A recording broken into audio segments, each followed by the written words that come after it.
Bonsoir! Alors, il est 20h, on est ponctuel cette fois, tout va bien. On a nos deux invités qui ont très hâte de venir discuter. Là, ils jasaient déjà en coulisses. On est là pour un 7e épisode du confessionnal Vaolo. Cette semaine, je suis encore la même personne, donc c'est Léa, et on va accueillir deux êtres humains super inspirants qui vont se rejoindre sur plein de choses en lien avec leur connexion avec la nature, entre autres. C'est le thème vraiment central de la discussion d'aujourd'hui. On a invité Jean-Daniel Petit et Salut. Jean-Sébastien Bégin. Allô? Bonjour. Alors, je ne dirais pas aux 4 coins du Québec, mais pas tous dans la... Oh! Ah, Jean-Daniel, c'est tu restes concentré. Il est bon en technologie, je vous le promets, vous allez voir, ça va bien. Donc, c'est ça, on a Jean-Simon et Jean-Daniel. On va essayer de pas se mélanger. JD, JS, déjà, ça se dit, c'est plus c'est naturel. fluide. On se mélange moins. Jean-Daniel, tu es fondateur, entre autres, cofondateur de B-Side, un magazine dont la mission première, là, la ligne directrice, c'est de créer justement des ponts entre la nature et l'humain. Exact. Il est cofondateur aussi de Abitibi Co, qui est une compagnie qui fabrique des canaux, des embarcations. Puis tu pourras me corriger puis recadrer tout ce que je dis dans la prochaine heure, il n'y a pas de problème. Qui est évidemment un objet qu'on utilise en nature, donc qui nous permet de créer des moments, de vivre cette connexion-là avec la nature. Puis Jean-Simon, JS, bien, tu es un photographe animalier, entre autres choses, tu es un artiste et dans ton travail, justement, tu parles de cette connexion-là, de son importance. J'avais vu sur ton site Internet que tu recherches ces moments-là en raison, entre autres, de la contemplation, puis parce que tu recherches un sentiment d'isolement aussi, que le monde sauvage contraste avec la modernité qui nous entoure. Je trouvais que c'était bien écrit. Puis c'est des choses qui tournent autour de ce thème-là, là, de la connexion entre l'homme et l'homme avec un grand H, les humains, j'aimerais mieux dire, et la nature. Pour tous les deux, c'est vraiment important, je pense. Sinon, on s'est Oui. trompé dans nos invités. J'aimerais ça qu'on commence, Jean-Daniel, non, on va commencer par Jean-Simon, parce que je sais que JT, tu étais un petit peu ambigu sur l'histoire que tu voulais nous raconter. Donc, tu auras le temps pendant l'anecdote de JS, pendant sa confession, de réfléchir à celle que tu as envie de nous livrer. Numéro un. Donc, lâche-toi lousse, JS. On va te laisser aller. C'est plus ou moins une confession, mais c'est en fait un peu un regard d'arrière-scène là, que je voulais exprimer au travers d'une histoire récente qui m'est arrivée. Récemment, là, certaines personnes ont pu me suivre là, sur mes réseaux sociaux. Là.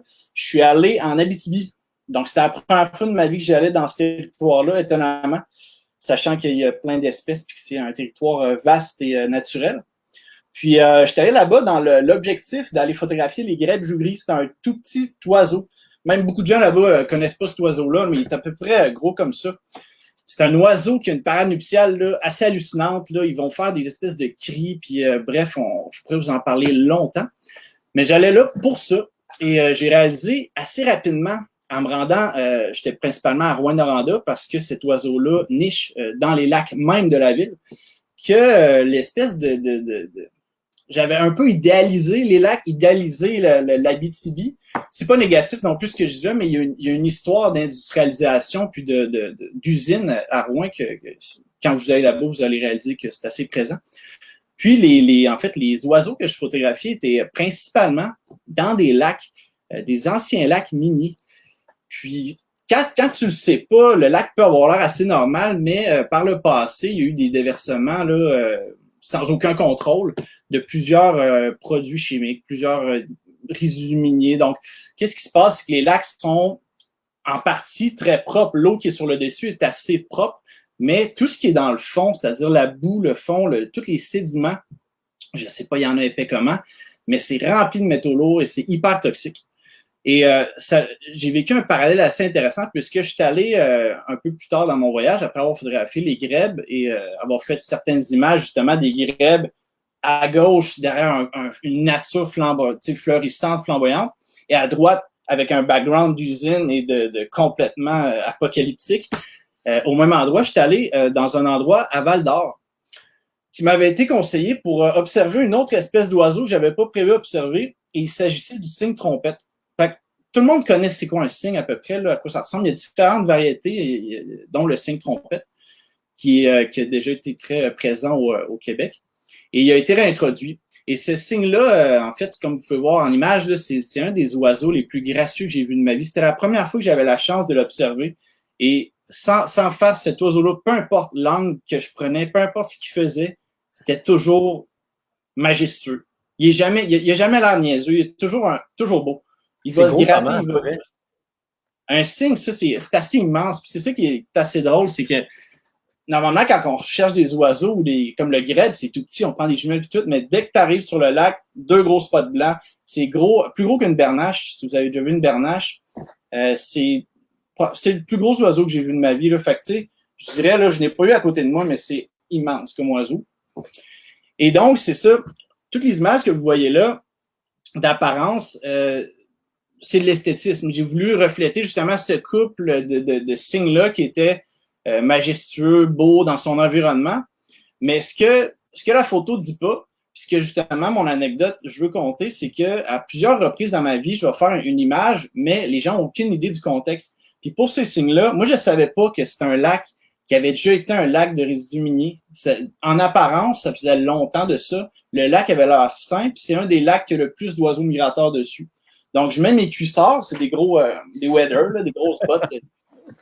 Puis, je me mets à rentrer dans le lac pour vraiment être à hauteur d'eau. Puis souvent, je fais ça parce que, bon, l'animal n'est pas farouche, il a accepté ma présence, puis je ne vais pas le déranger, mais ça me permet d'être assis dans l'eau ou à genoux, donc très stable, et de faire des photos au relot. Et après quelques pas dans l'eau, j'ai vraiment, vraiment pas aimé l'expérience. Là.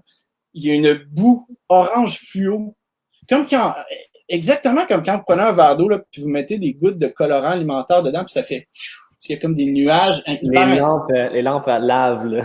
Exactement, les lampes à lave. Ben, il y a cette espèce de boue-là qui est venue complètement colorer l'eau dans laquelle je marchais, d'un orange fluo hyper pas naturel, dans une eau qui était par moment turquoise fluo avec du jaune en mousse à droite à gauche.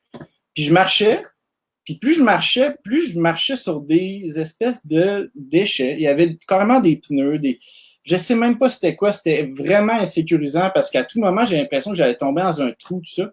Fait que j'ai rebroussé chemin, puis j'ai continué ma journée. Puis les signes ne se sont pas approchés de moi jusqu'à la fin. Il restait pour vrai, 6 minutes de soleil. Puis sur cette photo-là, on le voit bien, là, il y a la lisière de forêt, puis le soleil était juste au-dessus.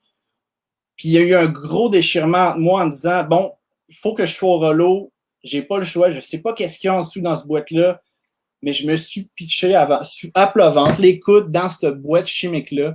Tout le long, j'étais là, qu'est-ce que je fais? Je suis en train de m'empoisonner.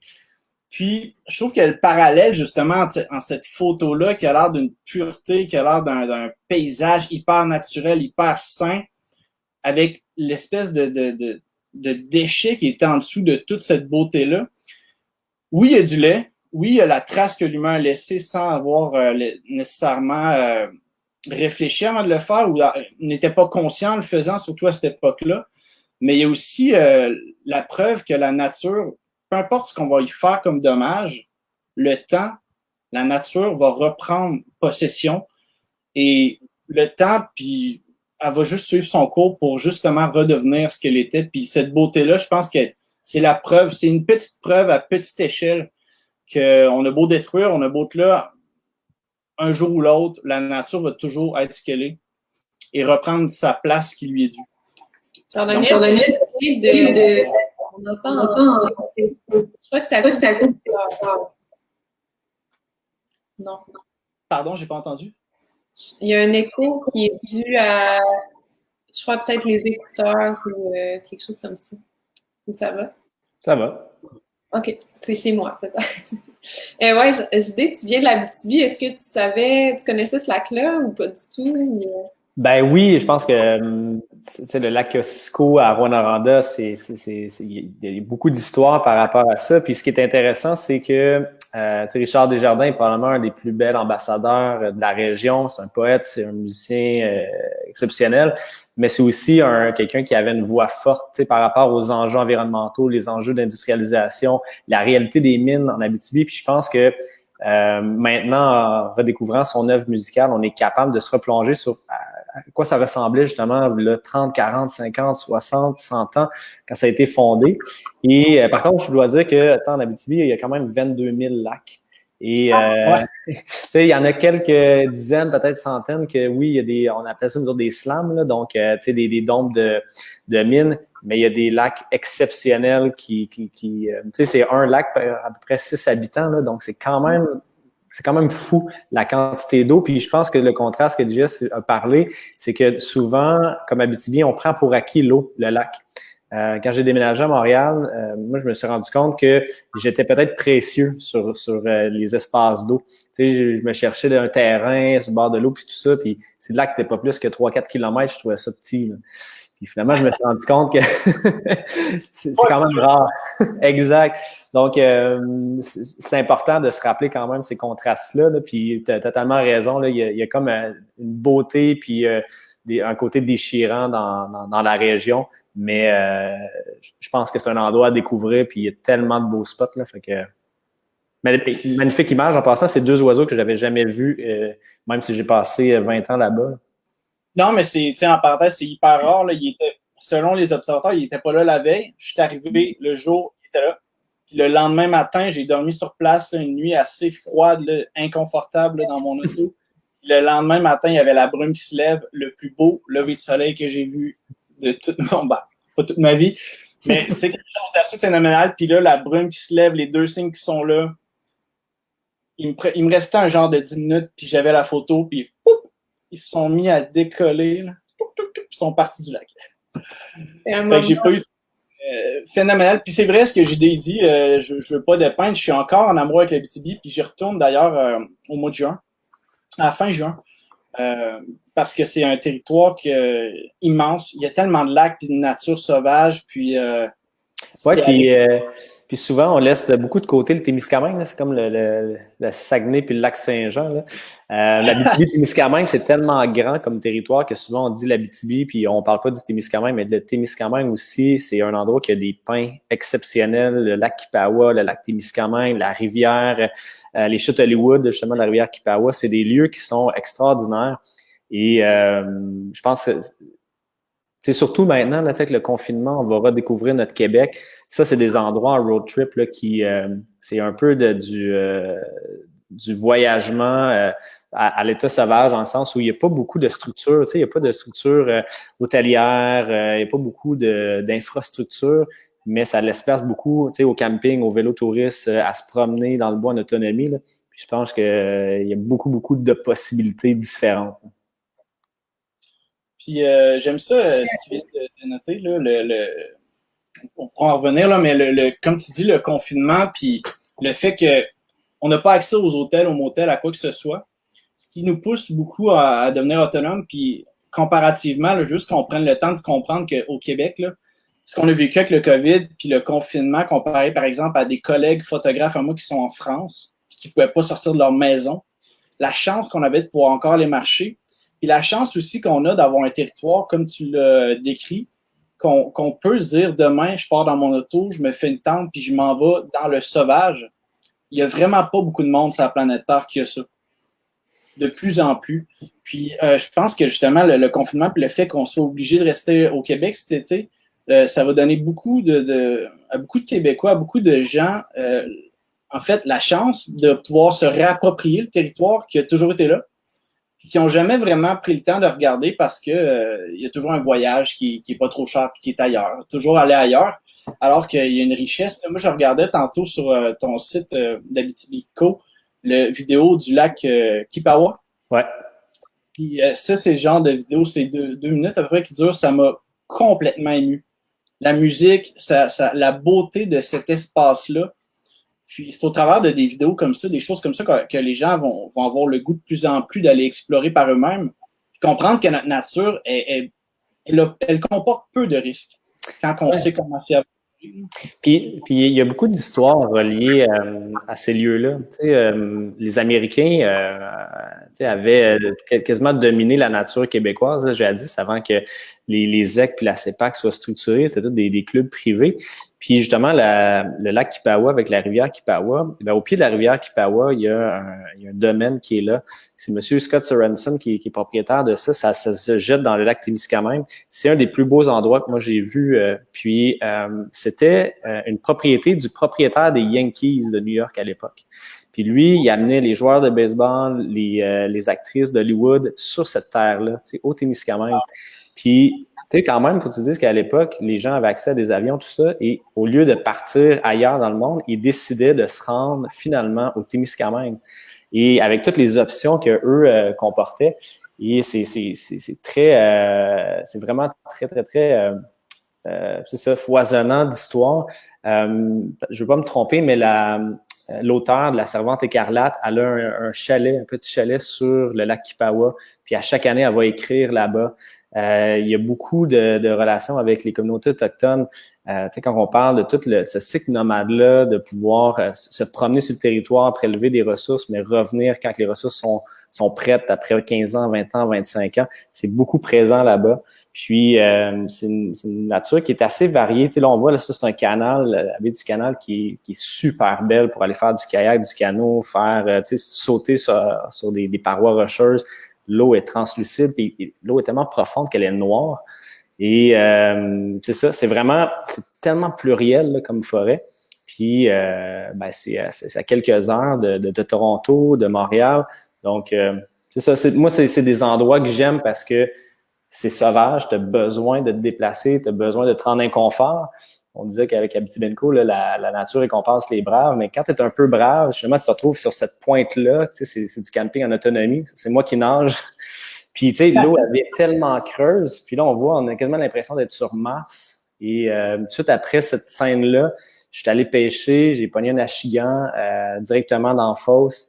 Donc, c'est des endroits qui sont pas loin, qui sont à proximité, puis qui sont très peu connus, mais qui gagnent vraiment à être explorés pour ceux, en fait, qui sont prêts à s'aventurer.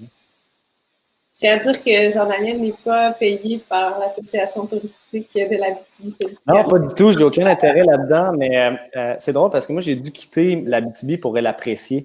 Je pense que comme tout ado, t'es friand de ville, d'urbanité, d'espèces de... Tu veux que ça bouge, ça vibre.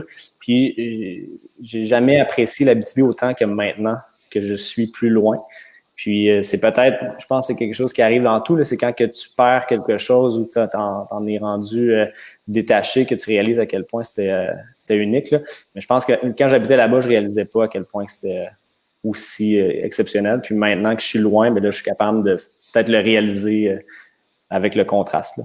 Est-ce que tu fais ta confession? Oui, c'est drôle, ma confession, en fait, c'est un mélange de plein de confessions. Moi, je suis un chasseur, un pêcheur, puis c'est drôle parce que souvent, avec la relation avec la nature, on dirait que c'est tabou, tu sais, la chasse, la pêche, tout ça. Puis moi, au contraire, c'est probablement une de mes connexions avec la nature qui est le plus proche. Mais je suis un très mauvais partner de chasse. Et la raison, pendant que Nicolas Larouche, mon partner, peut-être m'écoute, mais la chasse, ça arrive là au mois de septembre, octobre, tout dépendant du secteur et de l'arme choisie. Mais moi, ça arrive toujours dans une période de ma vie où je suis exténué. Tu sais, j'ai travaillé énormément en ville, beaucoup de projets entrepreneuriaux. Fait que, tu sais, la réalité de vouloir ramener le monde dans le bois, c'est que tu passes beaucoup plus de temps sur un ordinateur que dans le bois, souvent. Et une semaine à 2 semaines de chasse, pour moi, c'est une religion. Là. On a un petit camp avec les Murphy déconnectés. Il n'y a pas de réseau cellulaire. Et on se lève très tôt le matin, puis les gars, c'est hyper sérieux. Tu sais, faut que tu prépares ça d'avance. Tu sais, on mange pas de bacon dans le camp. Les vêtements, faut pas qu'ils sentent. Tu fais pas de bruit, il y a pas de lumière. C'est vraiment, vraiment intense. Mais moi, puis nous, on part chacun soit dans notre watch, dans notre cache, ou on marche tranquillement. Mais moi, les 4 premiers jours, je dors dans le bois. Puis les gars ne le savent pas, mais tu sais, moi, je pars, puis je marche. Puis là, on se lève à 5h30, 6h avant que le soleil se lève, puis je me trouve un spot de mousse, puis je me couche à terre, puis là, je dors. Tu sais, puis des fois, je peux dormir jusqu'à 10h, 11h, et je récupère tout le sommeil que finalement, j'ai perdu dans mon année. Et j'ai jamais tué parce que probablement qu'ils passent tout devant moi, les orignaux, puis je dors. Puis, fait que ça, c'est ma première confession. 1, je suis un chasseur. 2, je suis un mauvais partner de chasse parce que je dors. Mais ça m'a apporté un moment exceptionnel, il y a 2 ans, où justement, j'étais en train de dormir et il y a comme tu sais, des fois, tu as un feeling d'une présence, puis je me suis juste ouvert les yeux pendant que je dormais et il y a un lynx qui était directement devant moi. Puis lui, il a juste comme traversé, on s'est regardé. C'est comme si les deux, on savait qu'on dérangeait pas un et l'autre. C'est tellement gracieux, un lynx, ça, c'est très gros. Ça a des pattes, là, c'est des grosses pattes, c'est comme une étoufflée. Puis on s'est regardé peut-être quelques secondes. Puis j'ai pas eu peur, il a pas eu peur, il a juste continué. Je me suis assoupi encore. Ça a été un des moments les plus marquants où j'ai fait, OK, faut vraiment que tu te poses, pour observer la nature puis être là. Tu peux pas être pressé. 2, le silence, on n'est pas habitué de ça. On n'est pas habitué d'écouter. Puis 3, mais la présence, tu peux la sentir même si tu n'as pas les yeux ouverts. Et ouais, ça a été une rencontre vraiment marquante de ça. Puis ça m'a mis en paix avec le fait que maintenant, je dors à la chasse tous les 3 premiers jours. Puis après ça, ben, je suis 4 jours actif. Puis, Tu ronfles un peu si quand tu dors ou Non, pas du tout. Je suis belle au bois dormant. Là. On va demander à sa conjointe. C'est génial parce que je me retrouve super histoire en passant là.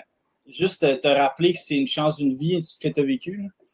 De voir lynx, ah oui, je les cherche tout le temps. J'en ai vu à quelques reprises, mais si proche comme toi, tu as vécu, puis le moment, jamais. Ça, c'est once in a lifetime. Là. Hey, c'est fou parce que dans les moments de chasse, on s'est fait encercler par un pack de loups une autre année. 6 loups.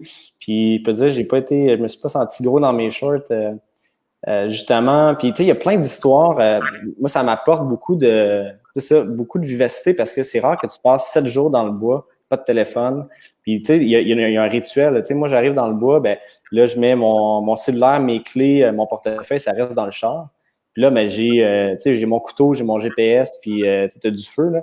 Fait on dirait que la routine de pointer tes 3 trucs avant de partir de ton appart, puis les 3 trucs après de sortir du camp de chasse, ben, c'est très différent. Mais cette semaine-là, puis j'imagine que toi, tu dois vivre ça quasiment tout le temps parce que le fait de voir aller plus loin à l'extérieur tout seul dans le silence, tu te retrouves souvent dans cette situation-là. Ben, c'est clairement, puis je pense que c'est toujours ça que je suis toujours un peu en train de courir après ça. Puis en regardant ton vidéo, ça me rappelait un peu cette dualité-là de...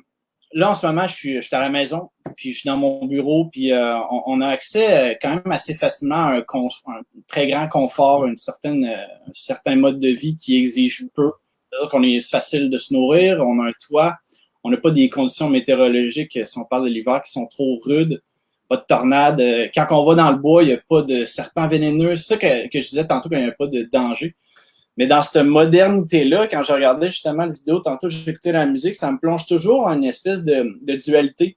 Autant j'aime la société, j'aime l'humain, j'aime justement ces contacts-là. J'aime propulser mes réseaux sociaux, tu sais, veux pas, ça m'apporte une certaine valorisation de partager mes images, partager mes histoires.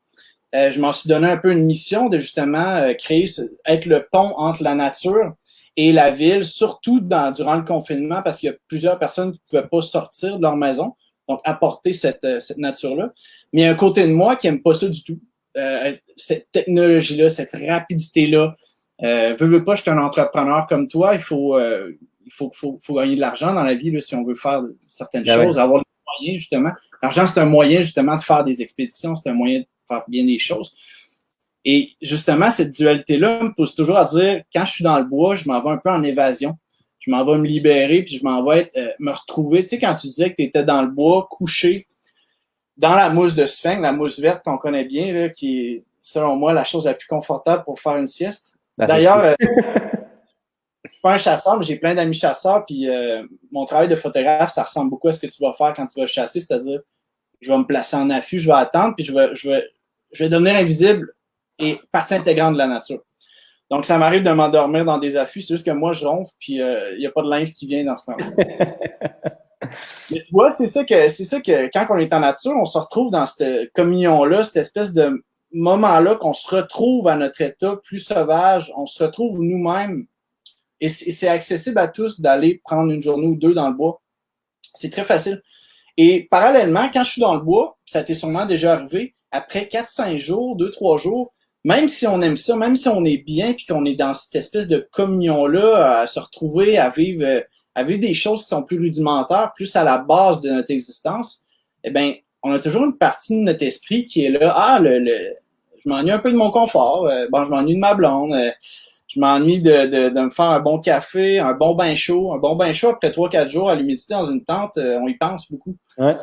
Et il y a toujours cette dualité-là qui est en moi, qui est en toi, qui est en plein de gens qui vont côtoyer la nature quotidiennement ou de temps en temps. Et ça reflète, je crois, pas un problème, mais une réalité de société puis d'humanité, de sorte que on a toujours géré la nature en espèce d'opposition à l'humanité. C'est drôle parce que tu sais, la nature, là, au début, c'était une communion. Là, on faisait partie de la nature. Après ça, on a essayé de la dominer. Après ça, on a essayé de l'utiliser comme ressource, puis de la détruire. Puis maintenant, on veut l'éradiquer quasiment. Là. Puis là, on est rendu qu'on fait juste l'observer à distance à travers des écrans. Il y a comme une espèce de relation qui a évolué là-dedans. Mais tu sais, pour ce que tu disais par rapport à la nature de la ville, c'est fou parce que je me retrouve tellement dans ce discours-là. Moi, j'ai écrit un texte qui s'appelait « Un pied dans la ville, un pied dans le bois ». Puis au final, tu sais, ce que j'exprimais, c'est que longtemps, j'ai eu un inconfort face à ma prise de non-décision. Est-ce que je retourne habiter en Abitibi? Est-ce que je reste à Montréal? Je suis un gars de bois, je suis un gars de ville. Puis je me suis senti tellement souvent comme un bâtard. Parce que quand j'étais à Rwanda, mes chums d'école, ils me traitent du petit gars de la ville. Tu sais, t'es habillé en noir, on sait bien. Puis quand j'étais en ville, ils me fait traiter du petit gars de bois. Tu sais. Puis finalement, je suis jamais à ma place. Puis longtemps, j'ai eu ce complexe-là, puis je me sentais pas bien là-dedans. Pour finalement tourner ça dans une force qui a été B-side, tu sais, de rallier finalement. Moi, j'aime l'architecture, j'aime le design, j'aime l'art culinaire. J'aime l'histoire, la littérature, mais j'aime aussi la charge. J'aime ça, être tranquille dans le bois. J'aime me perdre. J'aime cette espèce de côté rudimentaire, l'inconfort. Puis finalement, mais ce contraste-là, c'est quelque chose qui est assez unique, tu sais, d'être capable d'éviscérer un orignal, puis finalement de faire du branding. Je me suis rendu compte que c'était une force. Puis au lieu de le voir comme si c'était un bâtard. Puis quand j'avais écrit ce texte-là, il y a quelqu'un qui me dit, c'est exactement comme ça quand tu es immigrant aussi. Tu sais, si, exemple, t'es français, haïtien ou peu importe, mais même si t'es né au Québec ou ça fait 20 ans que t'es ici, vu que t'as un accent, les gens vont dire « Oui, mais t'es français. Non, mais je suis québécois. Non, mais t'es... » Fait que cette espèce de contraste-là et de se sentir un peu imposteur ou bâtard, je pense que c'est un peu un feeling universel que finalement, quand on l'accepte, ça devient vraiment une forme de force. Puis moi, où j'ai puisé là-dedans, c'est le contraste que ça crée. Parce que quand tu disais, quand tu es dans le bois, après quelques jours, tu vas être en ville, puis vice-versa. Mais je pense que moi, c'est ça qui me fait sentir vivant. Tu sais, l'hiver, là, quand tu s'en vas dehors, puis là, tu commences à avoir les doigts gelés, puis les fesses gelées, puis là, tu rentres en dedans, là, tu mets 2 fesses dans un bain chaud sur le bord d'un feu. Mais c'est le contraste entre avoir bien froid et bien chaud qui fait que tu te sens vivant. Dormir sur un matelas de sol, que c'est dur comme ça se peut pas pendant une semaine, puis après ça, tu dors dans un lit d'hôtel, t'es comme, c'est magique. Mais si tu n'as pas vécu l'inconfort, ton lit d'hôtel, il est juste correct. Exactement. Puis je pense que c'est un peu ça, je pense qu'il faut apprendre dans la vie à justement réaliser les choses sans toujours vouloir l'opposé extrême, tu sais. Parce que de plus en plus... Vas-y, Léa. Je peux y aller, mais j'ai une question que j'aimerais vraiment vous poser qui est en lien avec ce que vous dites. Puis cette connexion-là, justement, est-ce qu'il y a un endroit où vous la ressentez particulièrement, un genre de safe place, là, je me permets l'expression anglaise, mais où justement vous ressentez profondément cette connexion-là avec la nature? Genre, il était sur une lancée. Vas-y, lancement. Pas particulièrement. Je suis toujours un peu parti.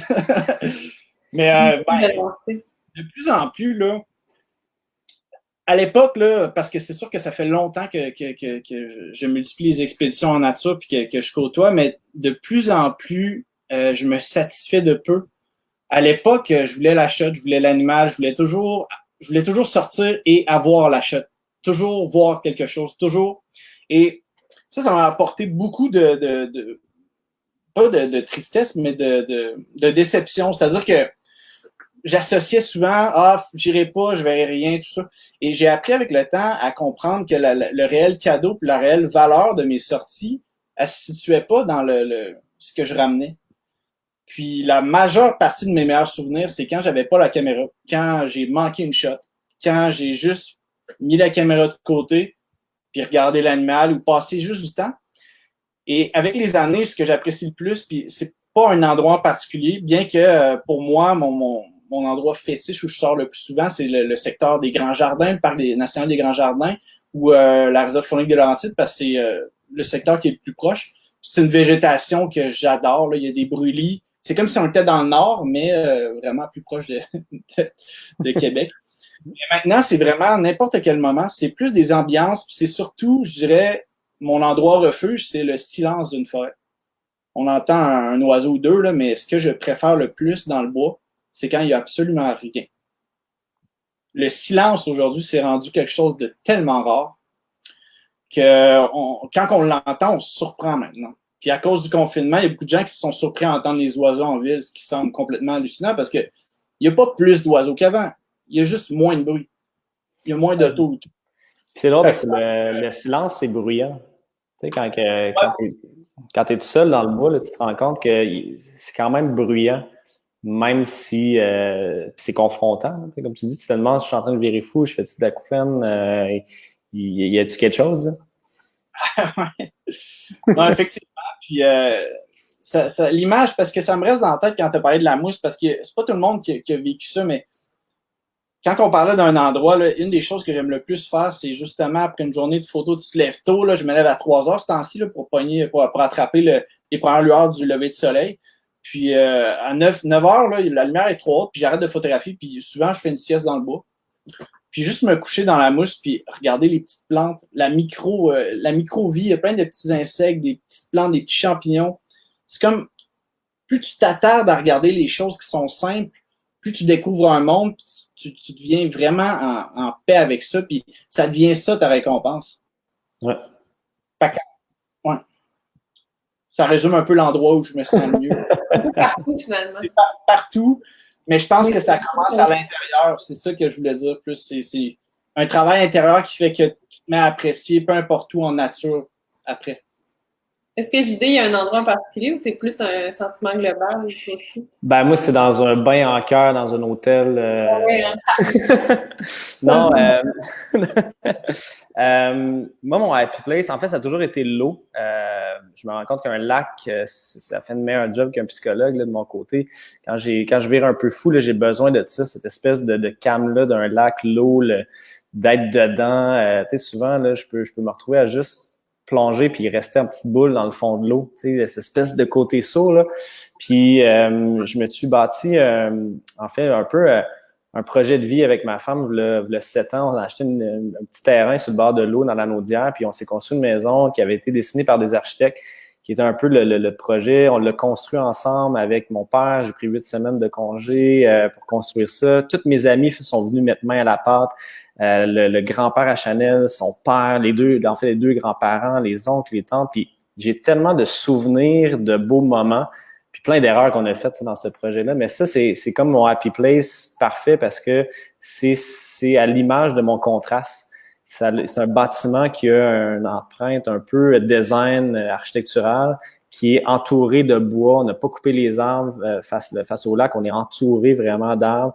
Il y a un petit lac en avant, qu'il n'y a aucun bâtiment qui est à proximité où je peux me retrouver tout ça. Fait que ça, là, il y a quelque chose d'extrêmement spécial à cet endroit-là. La lumière, elle rentre par les fenêtres. Puis c'est là que ça me rappelle que le beau puis le confort permet aussi de voir la nature différemment.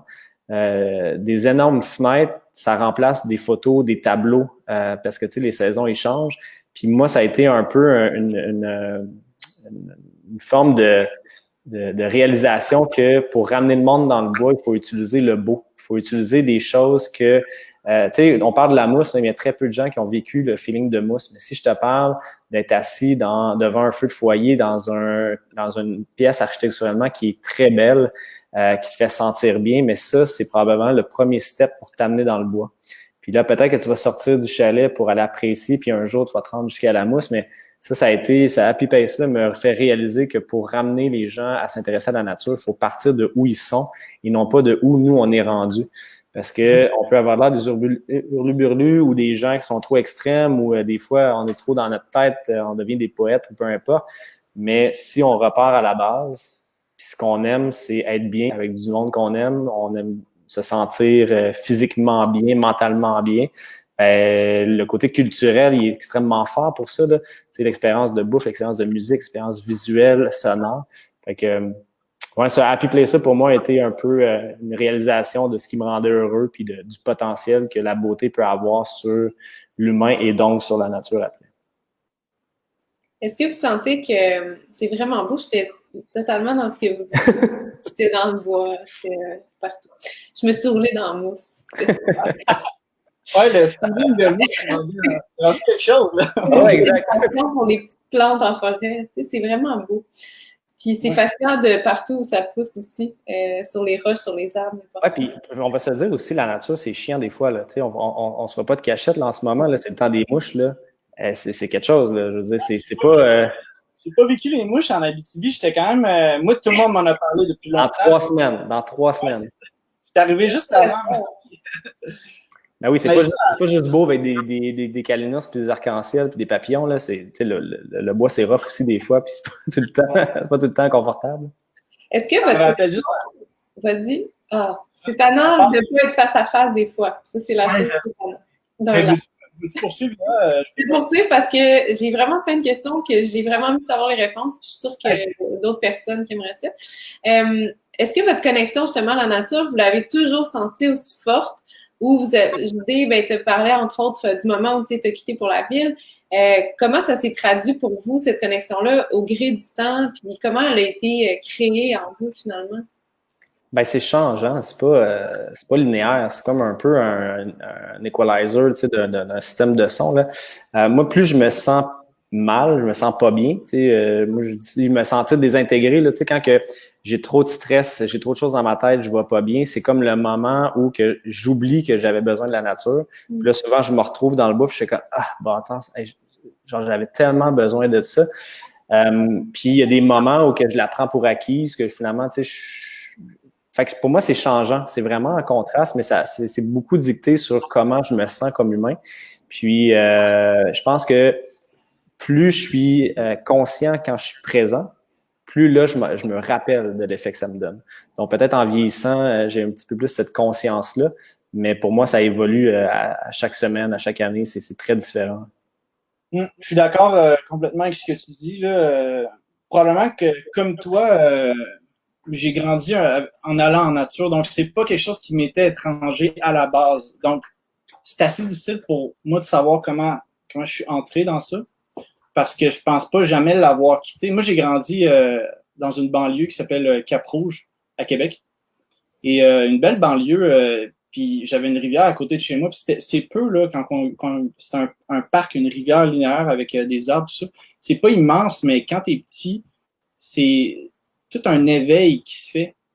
Puis c'est là que j'ai réalisé aussi avec le temps l'importance de l'éducation à la nature, l'importance de justement être en contact avec la forêt. Puis ça n'a pas besoin d'être grand-chose. Un trip en camping, juste croiser un porc-épic, c'est peu, mais c'est marquant. C'est drôle, j'en ai vu la semaine passée. C'est vrai que c'est marquant, un porc-épic. Ouais, c'est un des animaux les plus cute qui existent. Tu regardes un porc-épic marcher, là, puis c'est tout apeuré. Un porc-épic, ça a toujours peur. Hey, c'est inoffensif, là. Tes chiens avec les porc-épics, Jean-Simon, je suis certaine que ça fait très bon ménage. Ouais, ben c'est ça. Moi, je sors jamais. J'ai 3 chiens. Puis je sors jamais en photo ou en nature avec eux. Quand on fait des sorties, c'est avec les chiens, c'est supervisé. Puis c'est dans des secteurs qui a peu de chances de croiser la faune, parce qu'on s'entend que malgré que j'adore les chiens, puis c'est la plus grande passion à ma conjointe aussi. Il faut faire attention avec ces chiens. Je connais des histoires de chiens en nature qui poursuivent des chevreuils, des orignaux, des caribous. Donc là, justement, il y a une importance. Si on va en nature, il y a une chose à comprendre. Il faut la respecter. Il faut savoir l'impact qu'on a sur elle. Puis, j'allais pas vers ça, mais là, le sujet a popé. Puis, malgré que j'adore les chiens, je suis du côté des chiens. C'est important de ramasser qu'est-ce qu'ils laissent en forêt, de pas lancer le sac de défection dans les arbres, parce que ça, c'est une des plus grandes tristesses que je vois dans les sentiers. Les gens le ramassent, ils prennent le temps de le ramasser, mais ils le lancent dans un arbre. même si le sac est biodégradable, c'est pas fameux. Et surtout les chiens lousses, faire attention si on n'a pas un bon contrôle sur son animal. Je connais des histoires de chiens qui couraient après des caribous montagnards en Gaspésie alors que c'est une herbe hyper menacée. Donc, tu sais, c'est sûr que quand on va en nature, on y va pas inconsciemment, on y va en conscience de l'environnement et ce qu'il y a à la présence. Et c'est parfait de donner des petits conseils comme ça parce que je pense que cet été, ça va être l'occasion pour beaucoup de gens, justement, de s'approprier un peu différemment la nature, puis notamment au Québec.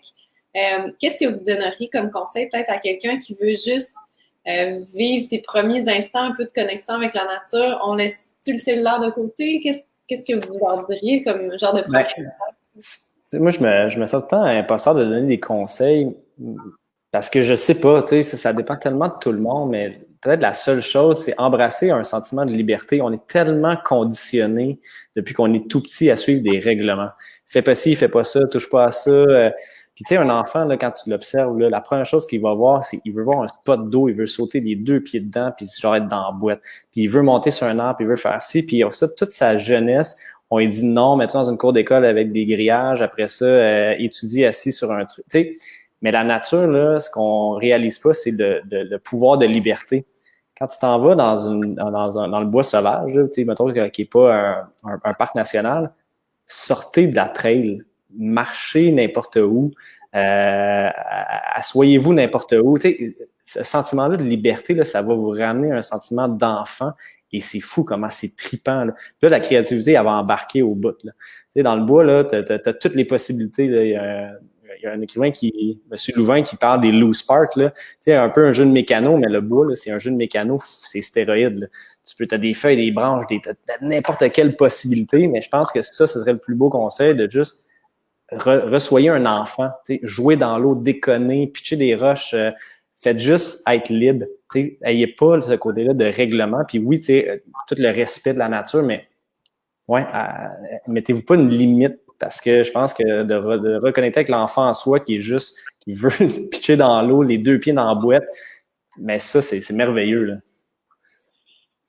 Moi, je suis totalement redécouvrir son enfant en étant libre. Je pense que t'as totalement raison là-dessus. Léa, t'as nommé, je pense, un des grands poisons, puis un des plus grands outils qu'on a, là, c'est notre cellulaire. Là. Ouais, c'est ça. Moi, j'échappe pas à la règle. Écoute, je dépends. Les réseaux sociaux font partie de mon travail. Je dépends de ça pour avoir un revenu. Donc, mais à double tranchant, je suis très dépendant de ça aussi. Je fais beaucoup des stories, des choses pour expliquer le contexte, tout ça. Donc, je le traîne toujours en forêt. Ceci étant dit, je pense que le plus gros problème de nos générations, puis qui vient avec le cellulaire, surtout avec Instagram, c'est qu'on a on est devenu un peu aliéné de la nature par rapport à ce qu'on en voyait sur les réseaux sociaux. Mm-hmm. La grosse popularité des selfies d'une personne en contexte, donc une personne qui se prend en photo. Il y a eu des bons articles, justement, un de vous d'ailleurs, JD, qui parlait de ça. Et je pense que ça exprime tout le mal-être, justement. Donc, quand on parlait de conseils, justement, en nature, premièrement, donnez-vous du temps. C'est pas vrai quand une fin de semaine, on déconnecte, puis qu'on va être bien, puis qu'on va ressentir cette communion-là. Deuxièmement, on se donne pas de pression pour l'apprécier, la nature.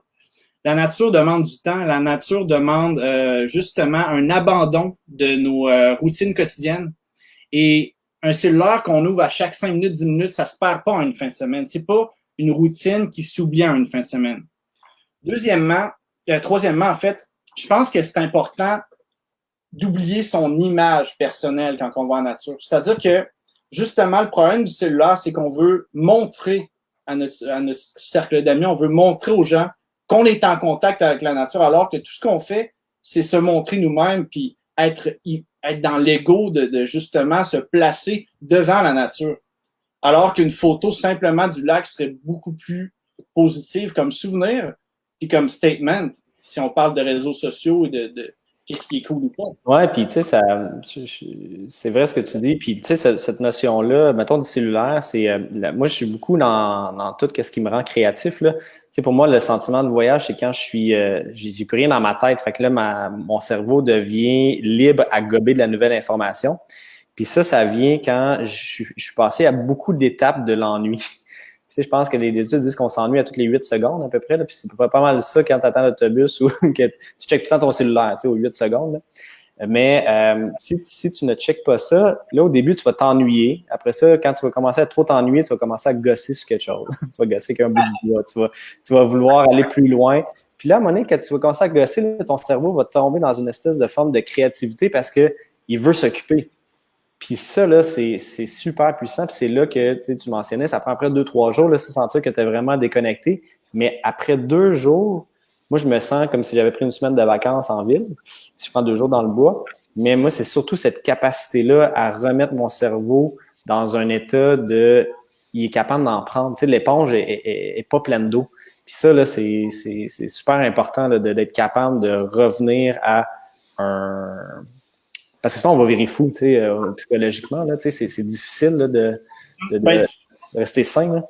Tu l'as dit. Merci de partager l'article dont tu parlais, Jean-Simon, qui est une collaboration là, sur laquelle Vissad a travaillé, qui est vraiment bien faite, qui est un article justement qui parle exactement de ça, qui dénonce un peu notre fait qu'on a tous en nous, là, celui justement de vouloir prendre cette photo-là parfaite. Est-ce que vous voyez une mode autour de la nature, justement avec des médias comme Instagram, des médias sociaux où la photo est tellement de l'avant? Ah, ben oui. Puis c'est drôle, je vais faire une plug, mais j'ai su, v'là 1 heure, qu'on avait gagné avec ce dossier-là le prix, le Grand Prix du journalisme numérique. Puis mérite va pas à moi, c'est à toute l'équipe qui a travaillé là-dessus. Là. Moi, je ne suis pas bon comme eux là-dedans. Mais bref, ce qui était incroyable, c'était de réaliser qu'on utilisait la nature comme un moyen de consommation. Puis le moyen de consommation était aussi de utiliser la nature pour bâtir notre image personnelle dans une rapidité effrénée. Là. Et on disait des zombies, là, c'est parce que ils font des fils et des fils et des fils pour prendre une seule image. Puis l'image, finalement, on le voit, c'est une copie de toutes les autres images. Tu sais, on devient juste des espèces de moutons à faire la même chose. Puis le danger avec Instagram, c'est que l'humain aime les mêmes images, on aime voir les mêmes choses tout le temps, et là, on finit par créer une normalisation. Donc, d'être habillé pareil, d'avoir des appartements de la même façon, d'aller aux mêmes endroits en voyage, de faire tous les mêmes gestes. Et on a créé une fausse perception de la nature. Tu sais, avoir une couverture à 800$ sur le top d'une montagne là, de dos, là, c'est pas ça être dans le bois. Là. Tu sais, ça a aucun sens. Puis, tu sais, l'espèce de tasse de café par-dessus le feu, là, on l'a vu. Là. Puis, tu sais, à un moment donné, ce qui est dangereux, c'est qu'on est en train c'est ça, moi, je trouve, c'est d'objectifier la nature pour vendre plus de gogos au lieu de finalement juste envoyer le monde dans le bois pour qu'il fasse comme « Hey, ça me fait du bien, tu sais, je vis de quoi? » Puis partager ça si tu as vécu pour que les autres le voient, mais l'objectifier, c'est dur à dire ce mot-là, c'est quand même tricky. Ouais. Puis on est tous un peu coupables de ça, mais je pense que au moins d'éveiller notre conscience à ça fait que peut-être on va le changer éventuellement. Il y a un compte qui me fascine, puis vous connaissez sûrement, je ne sais même pas s'il est cité dans l'article parce que c'est le compte par excellence que j'aime suivre, mais c'est sur Instagram, puis j'invite tout le monde à aller le voir parce que c'est du bonbon. Ça s'appelle Insta Repeat. Insta_repeat.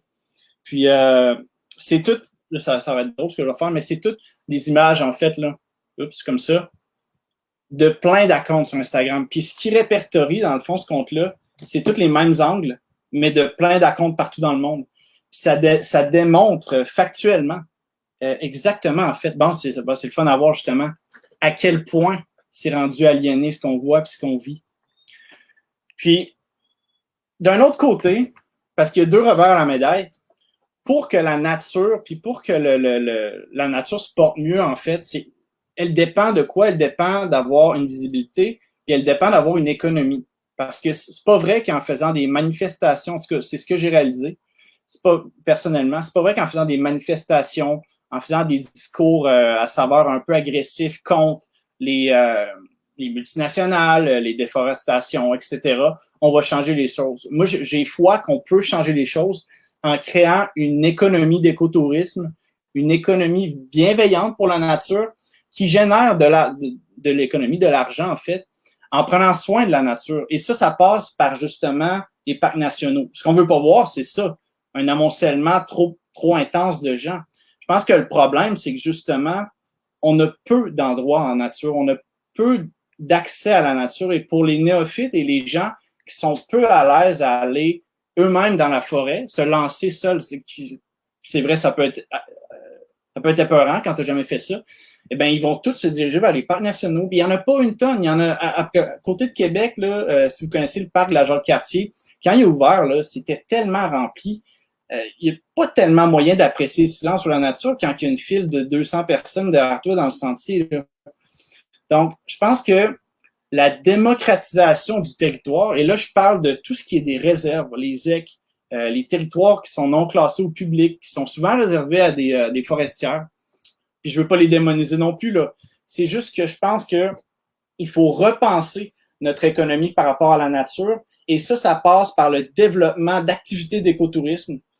Par exemple, moi, en ce moment, ça fait des années que je bâtis des ateliers, puis ça n'a pas encore porté fruit. Puis je manque de support, je manque justement il n'y a pas d'infrastructure, mais je veux développer des workshops pour aller observer les orignaux, par exemple. Et ça implique de dire, on va prendre une portion d'une réserve, un gros endroit, on va le protéger. Donc, pas d'activité, aucune activité humaine, juste la nature qui suit son cours. On va aménager des sentiers, on va aménager des lodges, on va rendre ça cool. Puis, il va y avoir une économie qui va se développer avec ça. L'argent va créer des emplois, mais va aussi générer un intérêt économique, financier à protéger de plus en plus d'endroits. Et c'est ça qui est comme parallèle, c'est que d'un côté, l'espèce de popularité des réseaux sociaux à se photographier en nature, c'est néfaste parce que ça densifie l'activité humaine dans des zones naturelles et ça finit par les détruire, comme on a vu, par exemple, avec le clip de Justin Bieber en Islande, qui ont complètement détruit le lieu de tournage parce qu'il y a eu trop de tourisme par la suite. Mais d'un autre côté, plus on publicise la nature, plus on la rend cool, plus on rend l'activité, le fun d'être en nature, mais plus il y a de l'argent qui est généré grâce à ça. Et plus ça devient un argument intéressant pour les gouvernements. Parce que c'est pas vrai qu'on peut dire au gouvernement, protégez-moi cette 100 000 acres de forêt, on va juste rien faire dessus. Vous allez avoir aucun revenu. Il va y avoir des pertes d'emplois dans la foresterie, etc. C'est pas vrai c'est pas un argument, ça.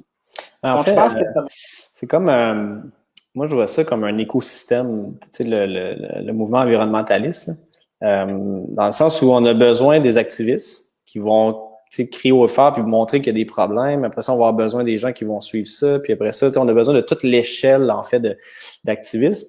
Puis ce que tu parles, c'est un peu l'activisme positiviste qui va finalement mobiliser les gens par des actions positives, structurantes et qui va finalement faire avancer le mouvement.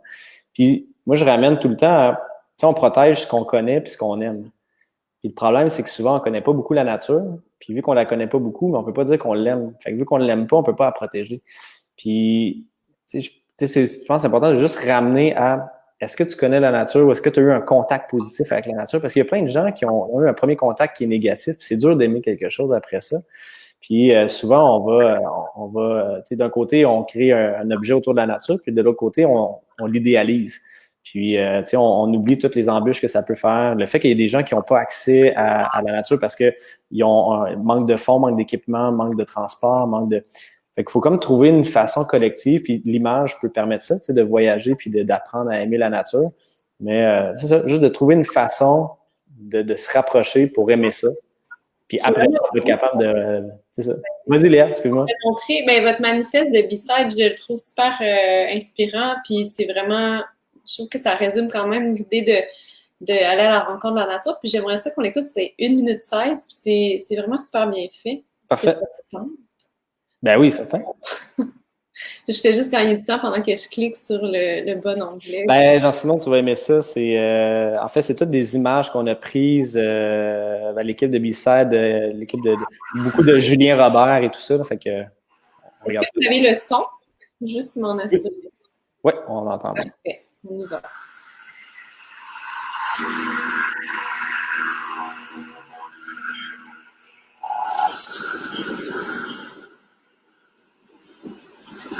Au jour zéro, les humains et la nature cohabitaient en harmonie. La vie suivait le rythme du soleil. Les rivières étaient des routes et les étoiles des repères. La forêt était notre bibliothèque, notre pharmacie, notre boîte à outils.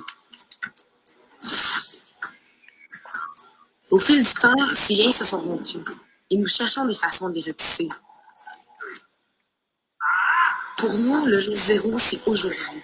Il est temps d'apprendre du passé et d'avancer, de poser des questions difficiles et de chercher des réponses courageuses. Il est temps de penser, de créer et de jouer différemment, d'écouter aussi fort que nous parlons. Il est temps de combler l'écart entre la ville et la campagne, entre la science et la créativité, entre l'économie et l'écologie. Il est temps de créer des ponts entre l'humain et la nature. J'ai une petite émotion, j'avais oublié que c'était une voix Élise. qui faisait la narration. J'ai une petite émotion. C'est drôle parce que oui. ce manifeste-là, c'est drôle de regarder maintenant, parce que le jour zéro, on dirait que c'est maintenant, avec la pandémie. Puis, tu sais, on a écrit ça il y a 4 ans, quand on a fondé B-Side.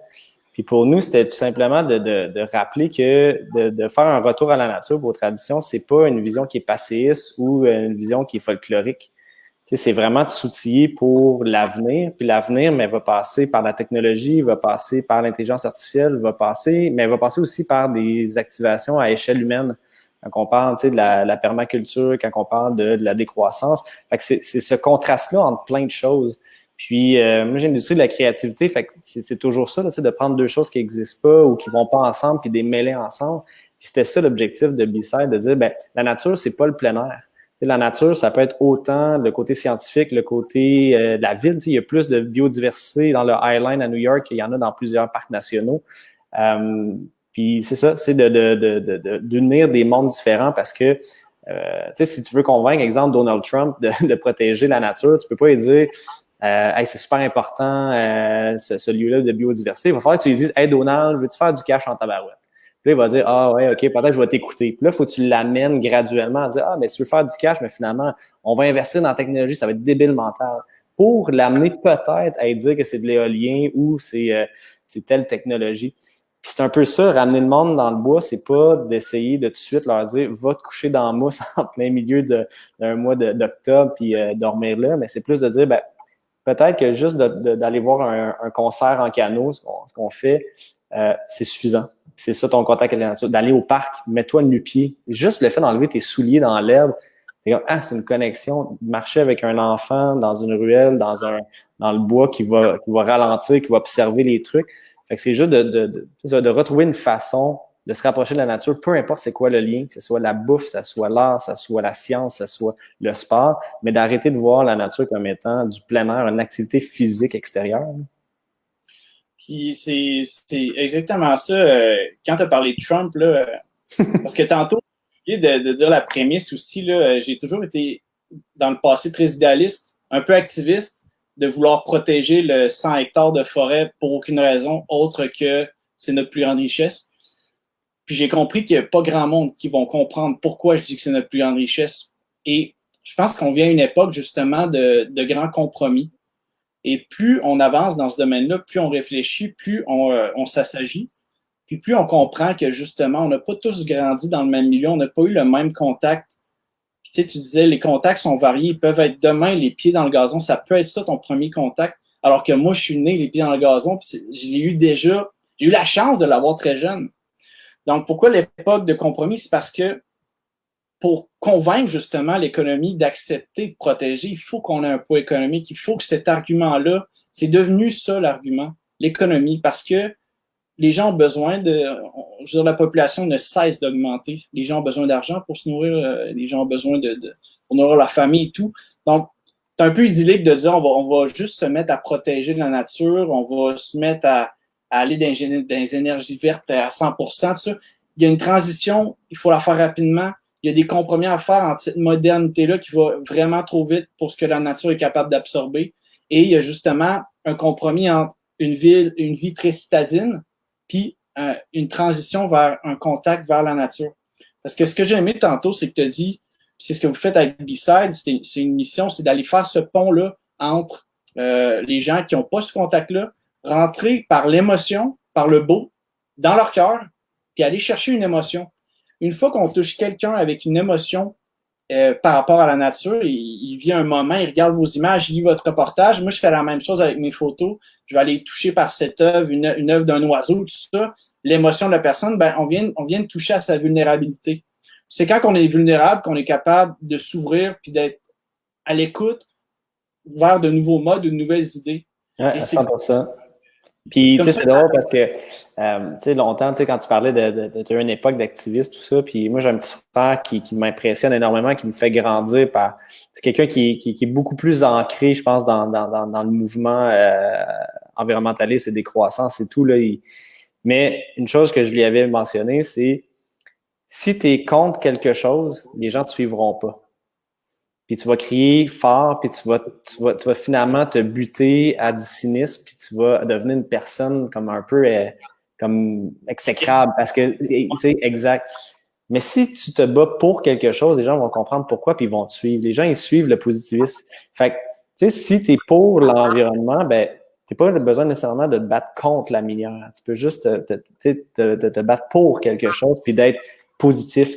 Parce que de se battre contre, c'est comme c'est d'oublier qu'on a besoin de la mine pour pouvoir avancer comme société. Donc, on peut pas juste être contre des choses. Puis je pense que c'est important, cette espèce de notion-là de parler au fort de ce qu'on aime, puis pour que les gens ils fassent comme « Ah, mais ça m'intéresse », puis tout ça. Puis tu sais, je sais pas si tu étais au courant, mais tu sais, nous, on a fait en ce moment, c'est notre gros projet avec B-Side. On a décidé de protéger 1000 acres de forêt. On a acheté une terre de 1300 acres à 1 heure de Montréal, tu sais, il y a 3 lacs. Puis on a décidé... Ouais. Puis on a essayé en fait, de marier, on a une vision très idéaliste, mais avec des opérations qui sont très réalistes. Parce que si on est trop idéaliste, justement, on se frotte à une réalité puis à un mouvement qui peut pas finalement comporter avec cette vision-là idéale du futur. Puis si tu es trop réaliste, mais tu restes dans le statu quo, puis tu t'en fais juste des banlieues, puis tu fais d'étalement urbain, puis tu changes pas. Tu sais. Fait que tu as besoin d'avoir un mélange des deux. Puis ce qu'on a décidé de faire avec ce projet-là, c'est de dire, ben, c'est quoi le minimum de chalets qu'on doit construire pour protéger le maximum de territoire possible. Puis ça a tombé à 75. Puis ces 75 chalets-là sont sur des terrains de 2 acres.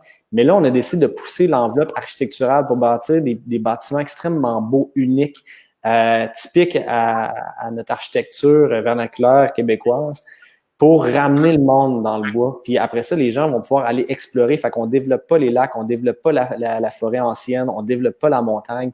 Et ça va devenir protégé à vie.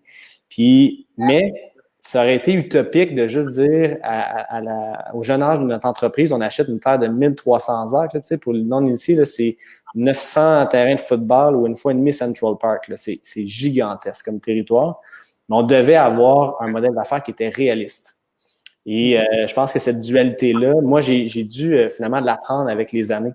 Parce que moi aussi, j'ai toujours été un éternel positif, mais aussi un éternel idéaliste. Mais j'ai compris que pour financer mon idéal, je dois avoir un réalisme qui va me permettre de me rapprocher de mon idéal à tous les jours. Puis ça a fait du bien parce que j'ai arrêté de travailler avec friction. C'est comme si j'avais mis de l'huile dans mon engrenage. Les choses ils coulent vraiment mieux, c'est plus agréable. Puis je suis en paix avec où on s'en va. Puis ça me permet finalement de mettre de l'eau au moulin puis d'avoir un impact beaucoup plus vaste que ce qu'on aurait pu avoir. Tu sais. Fait que c'est pour ça, au départ, moi, avec les canaux, je voulais avoir un peu une image puis une vocation à la Patagonia, mais j'ai réalisé que tu fais 1000 canaux par année, c'est gros pour notre industrie, mais c'est pas gros pour changer le monde. Fait que là, on s'est dit, hey, on va lancer le magazine, tu sais, justement, là, tu sais, on dit, on va faire du papier. Fait que là, on peut distribuer ça à des dizaines de milliers de personnes. Puis là, plus loin, il faut aller avec le numérique. Ça va nous permettre d'en rejoindre après ça des centaines de milliers de personnes, voire des millions. Mais finalement, économiquement, on s'est dit, hey, si on fait de l'immobilier, ça va nous permettre d'avoir de l'actif pour acheter des terres et les protéger. Fait que c'est comme une espèce de séquence qui s'est développée. l'exemple parfait, ce que vous faites, comme puis vous avez tout mon respect, là, c'est exactement le genre de projet qui va changer les choses et qui est viable. On l'espère. Je pense que d'attendre aussi les initiatives, puis je ne veux pas non plus démoniser le gouvernement ou quelconque ministre, quoi que ce soit, mais que d'attendre que ce soit toujours le gouvernement qui fasse les pas pour la protection de la nature, je pense qu'on n'en est plus là. Et en tant que société, on peut justement, par des actions privées, par de la bonne volonté de plein d'investisseurs, on peut créer des projets comme ça qui deviennent viables et qui démontrent aussi que l'économie d'écotourisme et de protection peuvent faire bon ménage et justement aider à protéger ce qui nous reste de nature. Parce qu'il faut le dire, plus j'en apprends, plus j'en lis. Puis si j'en lis tout le temps, j'en apprends tout le temps, puis probablement que c'est la même chose pour vous deux. Plus tu en apprends, plus c'est facile de tomber dans le cynisme, dans le pessimisme. Mais il y a une chose que j'ai compris, moi, avec les années, puis je me suis vraiment mis ça dans la tête, puis c'est resté là. Je veux dire, on peut juste pas laisser tomber la nature. On peut juste pas tomber dans la fatalité. Puis même si on s'en va dans un mur, j'aime mieux me battre du côté qui veut quand même protéger le petit peu qui reste de forêt avant le mur. Puis je pense que si on garde ça en l'esprit, peu importe ce qui se passe, ben on va se sentir en communion, puis on va se sentir bien par rapport à nos actions, par rapport à la nature. C'est drôle, moi j'ai... Ouais, je vais t'amener ton mot de la fin. Je pense que ouais, c'est bon. Ben... sur ta vision par rapport au positivisme, je pense que c'est exactement ce que décrit Jean-Simon, finalement. Ouais, puis tu sais, c'est drôle. Moi, j'ai réalisé que la nature s'en fout un peu de nous autres, elle n'a pas besoin de nous autres. Fait que, tu sais, moi, j'essaie pas de protéger la nature puis de protéger la Terre. J'essaie juste de s'assurer qu'on soit encore bien comme humain, là. Parce que la nature va juste perdurer après nous, là. Fait que c'est un peu, tu sais, il y a un côté égoïste de dire, hey, on va protéger la nature parce qu'au final, ça va être bon pour nous, là. Mais moi, ça m'a aussi permis de juste me détacher de ce cynisme-là, puis de cette frustration-là, de juste dire, hey, au final, il faut croire à quelque chose dans la vie parce que sinon, la vie est plate, là. Puis, je me dis que... Ouais, elle a moins de sens. Ouais, exact. Puis là, ben moi, je me suis dit, ben j'ai du fun dans le bois, j'aime ça, ça me fait du bien, puis ça fait du bien au monde autour de moi, fait que je vais me lancer là-dedans. Mais au final, je pense que c'est juste bon pour l'humain, même si on ne réalise pas tout, là. Fait que on fait pas ça pour la Terre, on fait ça pour nous. C'est clair.